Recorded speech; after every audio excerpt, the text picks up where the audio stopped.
Необходимо знать, что поминание Аллаха, славен Он и возвышен, является оживлением и настоящей жизнью для сердец. Сердца не могут оживляться, кроме как поминанием Аллаха.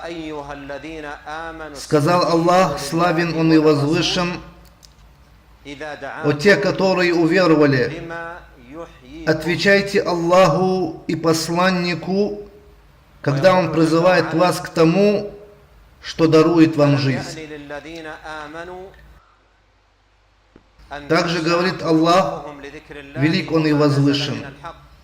Разве не пришло время для того, чтобы сердца верующих смирились при упоминании Аллаха и того, что ниспослано из истины, и чтобы не уподоблялись они тем, которым Писание было даровано прежде, чьи сердца почерствели по прошествии долгого времени, и многие из которых являются нечестивцами. Знайте, что Аллах оживляет землю после ее смерти. Мы уже разъяснили вам знамения. Может быть, вы уразумеете. Обрати на этот удивительный пример, приведенный в аяте, где говорится: знайте, что Аллах оживляет землю после ее смерти.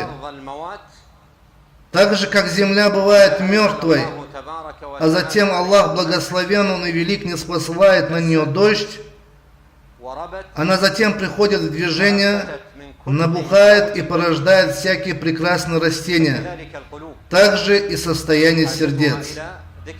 Их сильная нужда в поминании Аллаха, славен Он и возвеличен. Так же, как человек заботится о поминании Аллаха, велик Он и возвышен, и нуждается в нем, то есть в поминании, также и земля, и все растение на ней нуждается в воде. Так же, как если прекращаются дожди и вымирает земля, также если прекращается поминание Аллаха, а самое сильное поминание Аллаха — это Коран, умирают сердца.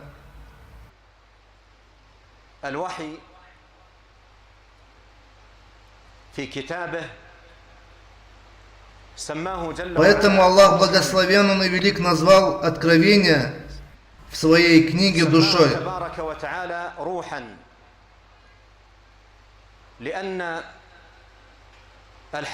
Так как настоящая жизнь может быть только с Кораном. Нет жизни, кроме как в поминании Аллаха, славен Он и возвышен. Сказал Всевышний Аллах: таким образом, мы внушили тебе в откровение дух, Коран, из нашего повеления. Ты не знал, что такое Писание и что такое вера, но мы сделали его светом, посредством которого мы ведем прямым путем того из наших рабов, кого пожелаем. Воистину ты указываешь на прямой путь, путь Аллаха, которому принадлежит то, что на небесах, и то, что на земле. Воистину к Аллаху возвращаются дела.